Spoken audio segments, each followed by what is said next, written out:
uma honra muito grande estar aqui na LERJ, participando deste seminário. Seminário que aponta sobre a gravidade da DPF 442, que visa a descriminalização do aborto, e também mostrando os seus riscos.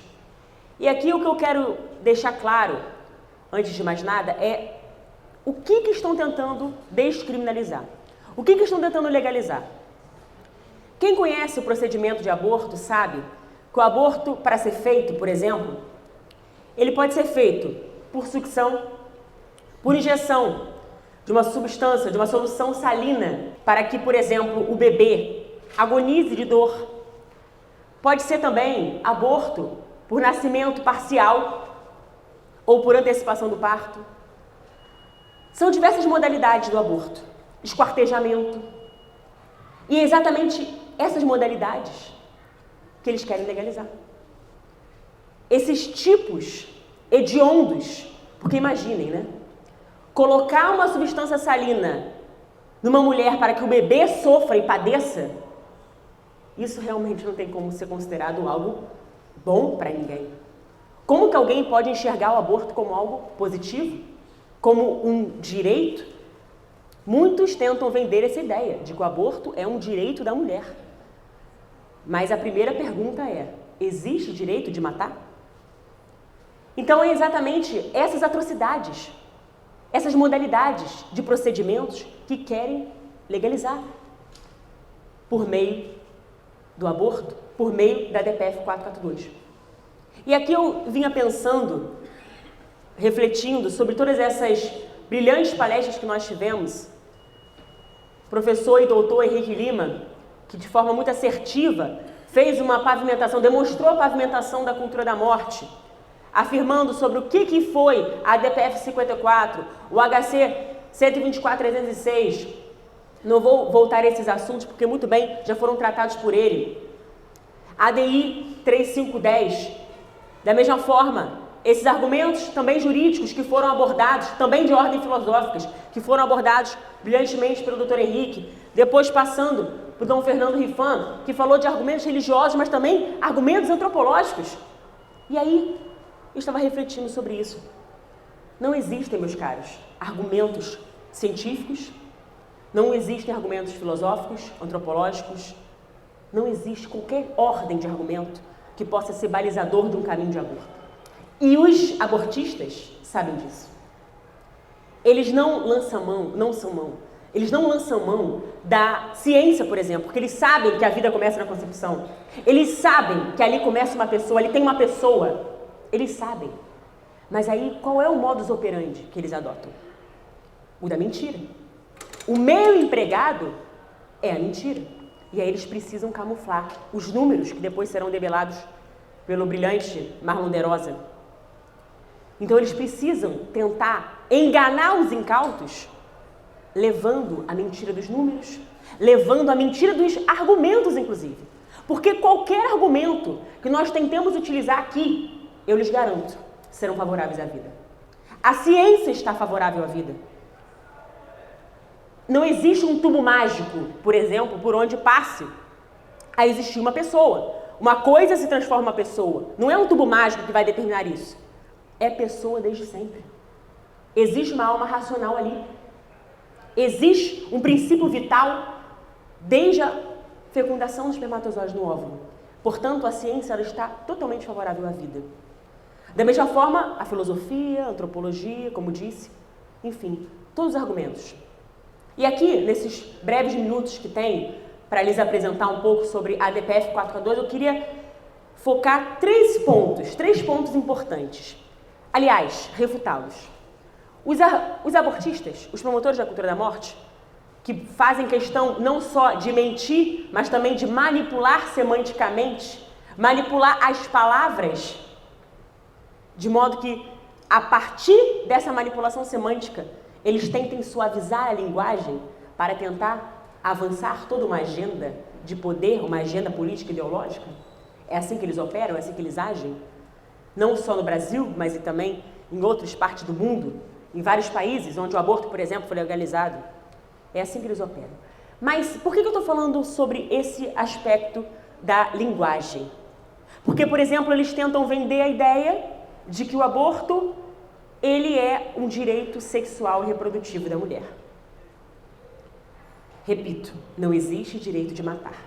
Direito sexual e reprodutivo, na verdade, é um eufemismo para se tratar de aborto. E aí, dentro do conteúdo da DPF 442, e depois, não só na ação em si, mas depois, no voto da ministra relatora, Rosa Weber, ela traz um conceito. Ela traz uma teoria que é justamente da justiça social reprodutiva. E esse conceito está sendo aplaudido pelos abortistas. Os promotores da cultura da morte estão usando esse conceito para legitimar a morte, ou melhor, a mortandade, o genocídio, como queiram chamar, dos bebês no ventre das suas mães. Justiça social reprodutiva. Preciso dizer, também evidentemente refutando já, o que eles sabem sobre justiça? Será que é justo matar um inocente? É justo matar uma pessoa humana? O que é justiça? Segundo Santo Tomás de Aquino, e eu sinceramente não tenho medo nenhum, problema nenhum em lançar mão de argumentos religiosos, não vou fazê-los, eu vou apenas citar um conceito que baliza todo o resto. Porém, muitos tentam nos chamar de teóricos da conspiração, de fanáticos religiosos, porque nós usamos, às vezes, argumentos religiosos, embora esses não possam ser desqualificados. A população brasileira é majoritariamente cristã.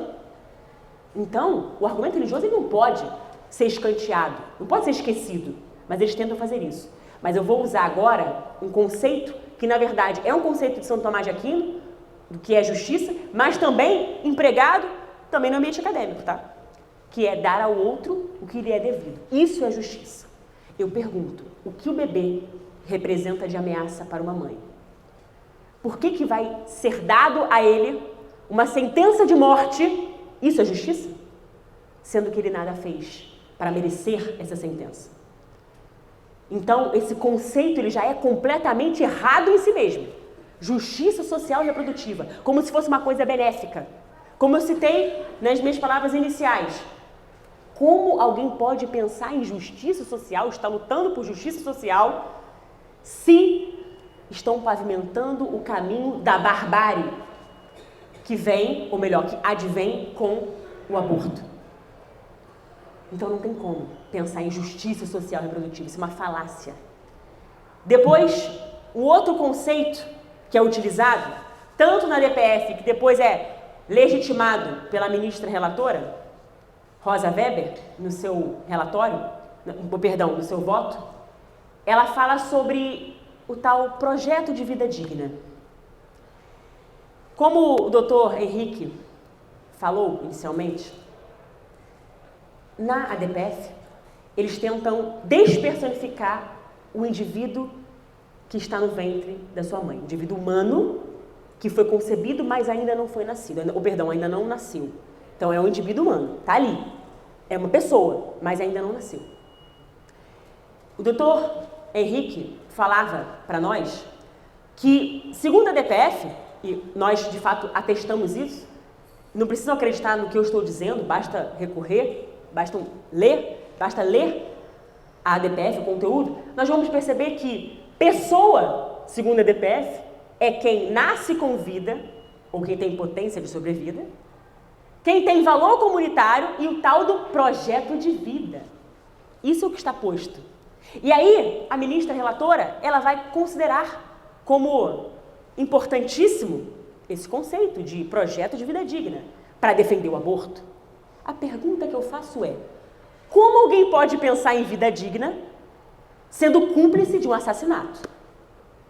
Como alguém pode pensar num valor comunitário matando a primeira das relações, como o doutor Henrique falou?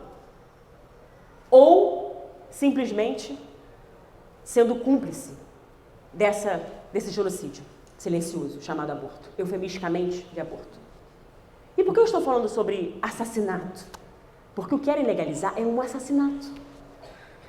Será que não seria um escândalo se alguém, por exemplo, perguntasse aqui nessa Assembleia?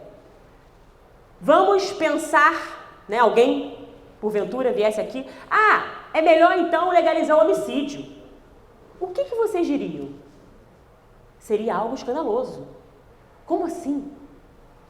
Matar uma pessoa, como está tipificado lá no artigo 121 do Código Penal, alguém cogitaria legalizar o homicídio? Ou seja, na verdade, deixar de ser crime, né? O homicídio, matar um semelhante, matar uma pessoa humana, cujas sanções estão expostas ali no Código Penal, no seu artigo 121. Pois é, mas por que o aborto não escandaliza tanto? O aborto, ele também é um homicídio. A diferença é o lugar ocupado. O bebê no ventre da mãe, ele está no ventre, ou seja, ele está no útero. Então, ele é intrauterino. O homicídio, ele é intrauterino. No caso, fora do útero, nós poderíamos dizer que é um homicídio extrauterino. Então, o aborto, ele é um homicídio, só que é intrauterino. Não deixa de ser um homicídio. Não deixa a hediondez do crime. Embora muitos estejam por aí tentando vender ilusões, ideias falsas,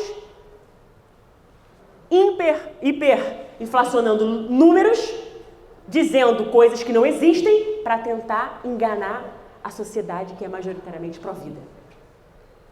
E aí tentam colocar, olha, as circunstâncias, mas olha, veja, uma criança que foi concebida numa gravidez resultante de estupro.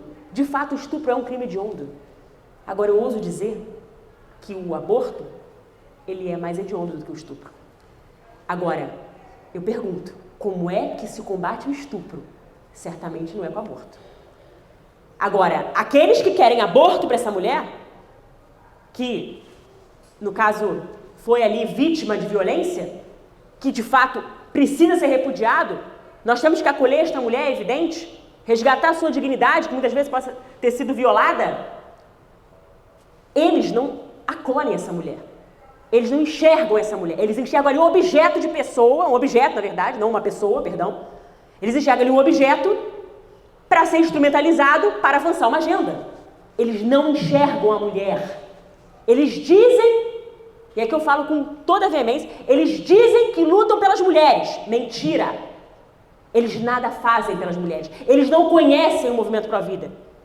Então, voltando ao caso deste bebê, será que é justo oferecer, por exemplo, a essa mãe que foi vítima de uma violência, que precisa, obviamente, ser totalmente, não só repudiada, mas precisa ser enfrentada?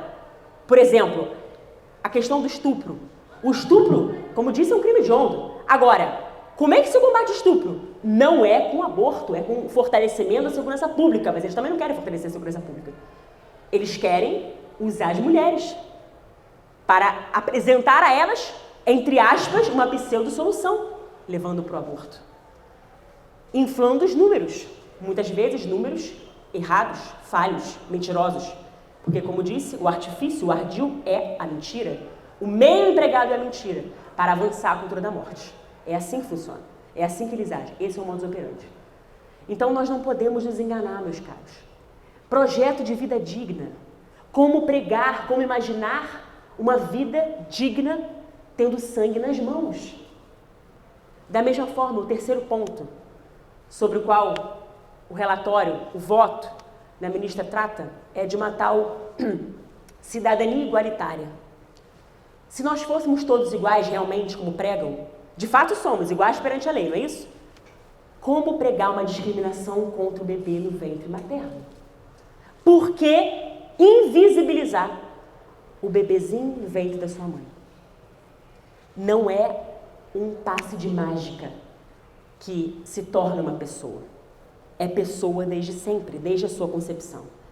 Como o Dom Fernando muito bem revisitando ali, Jérôme Lejean, argumentos inclusive científicos, a vida começa na concepção. Ali nós temos um código genético próprio do bebê, independente do corpo da mãe. A mulher, ela apenas abriga aquele bebê. Ela é sua hospedeira, por assim dizer. Mas o bebê, ele tem um patrimônio genético próprio. Então, algumas verdades inconvenientes para os abortistas. Os abortistas dizem: o aborto é questão de saúde pública. Mentira. Saúde, do latim salus. Me corrija, professora, se eu estiver errada. Do latim salus, que quer dizer salvar. que se presta à saúde pública? Se presta a combater doenças, tentar coibir enfermidades, tentar promover a qualidade de vida e não promovendo a morte. Vocês conseguem entender como que, em hipótese alguma, o aborto pode ser uma questão de saúde pública? Mas é o slogan dos abortistas. E para eles, dizer que o aborto não é uma questão de saúde pública é uma verdade tida como inconveniente.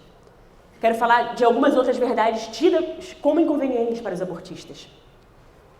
Eles dizem que o bebê é como se fosse a extensão do corpo da mulher. Meu corpo, minhas regras. De fato, a mulher tem o seu corpo. Agora, nem se ela quisesse dispor por completo do seu corpo, ela poderia. Se ela quiser fazer uma tatuagem, embora eu não goste, por exemplo, ela tem todo o direito. Eu não me identifico, mas, exemplo, se a pessoa quiser, fica à vontade, ela pode fazer.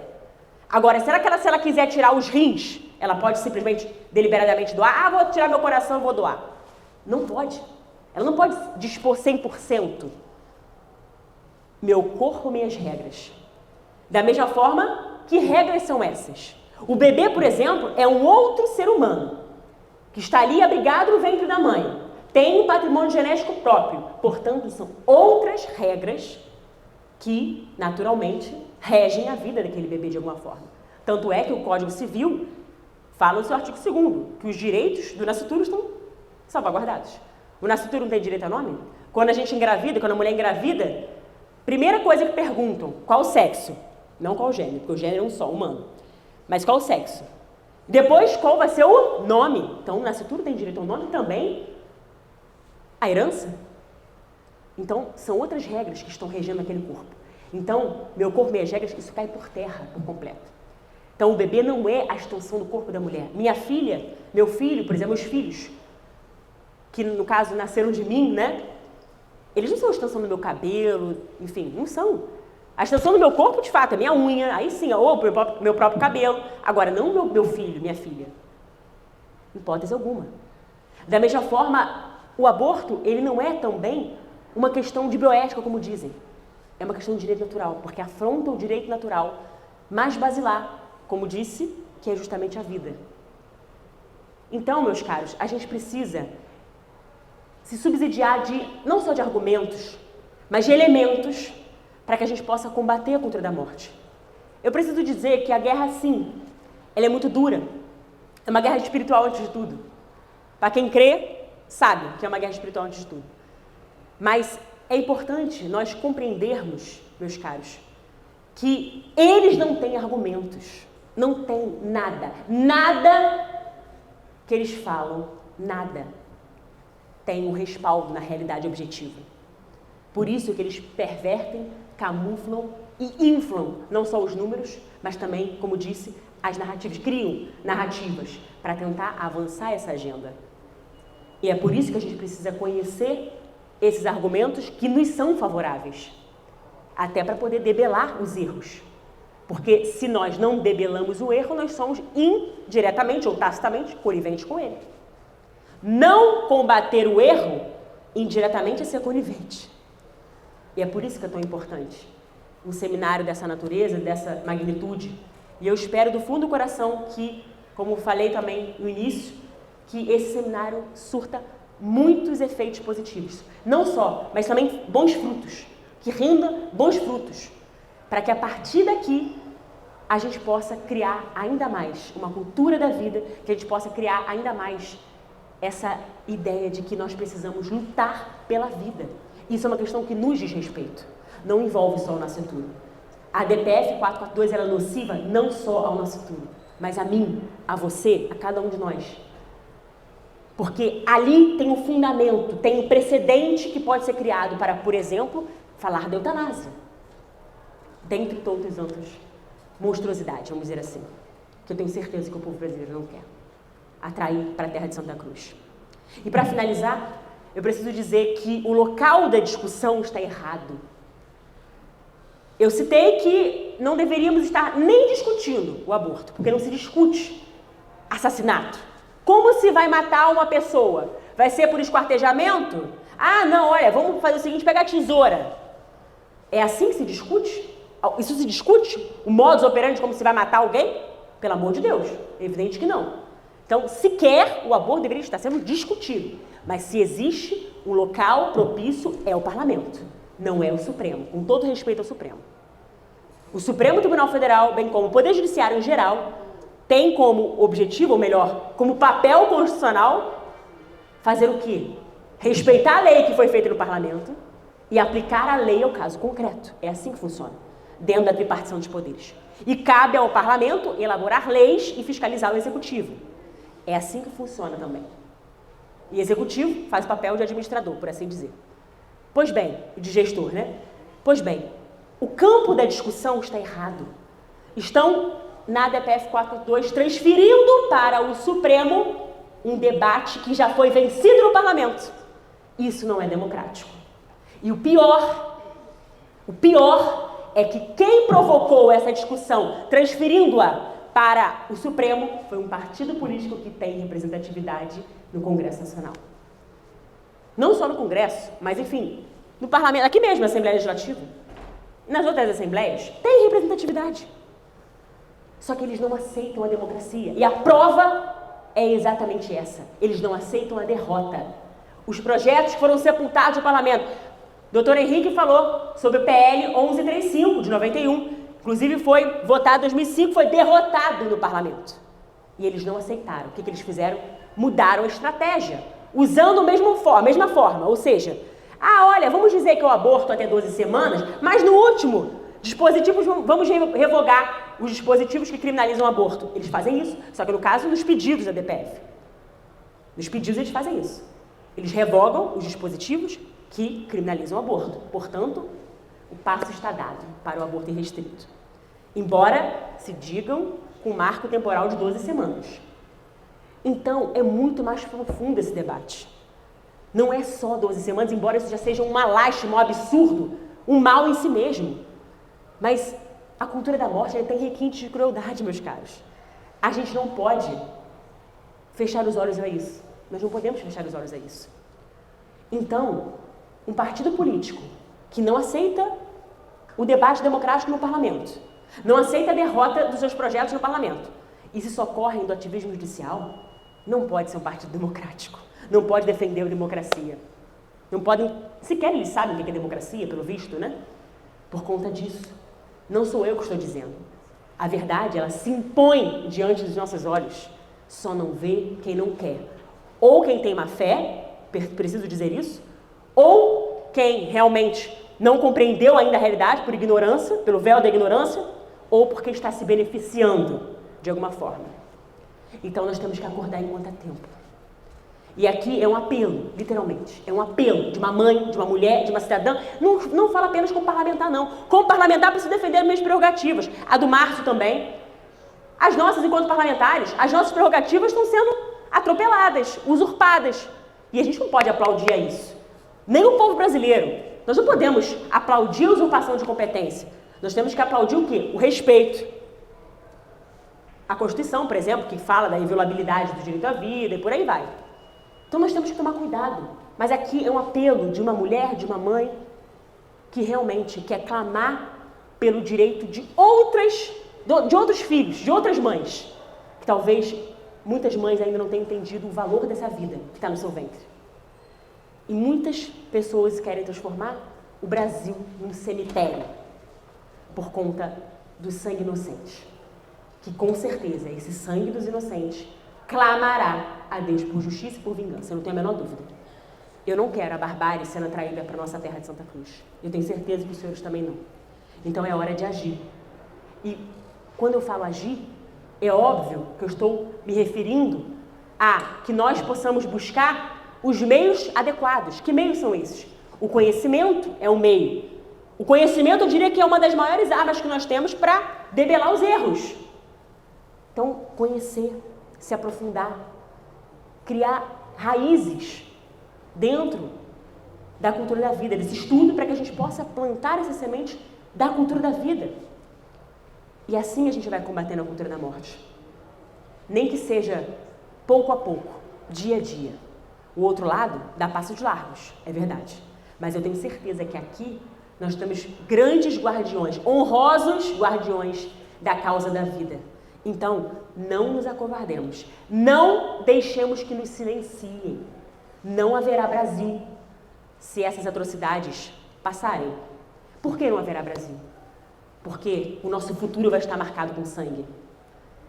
Nós estaremos, não nós, evidente, mas os promotores da cultura da morte estarão impedindo novas vidas, ceifando novas vidas. Como que haverá futuro na humanidade? Como que haverá? Então a gente precisa despertar enquanto é tempo, e lutar, e agir,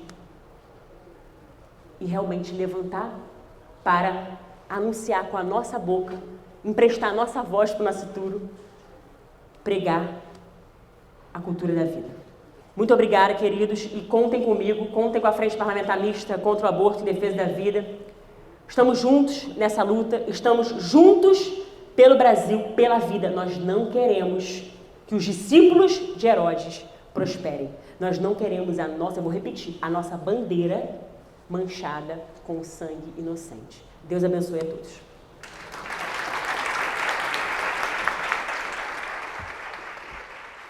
Reproduzir.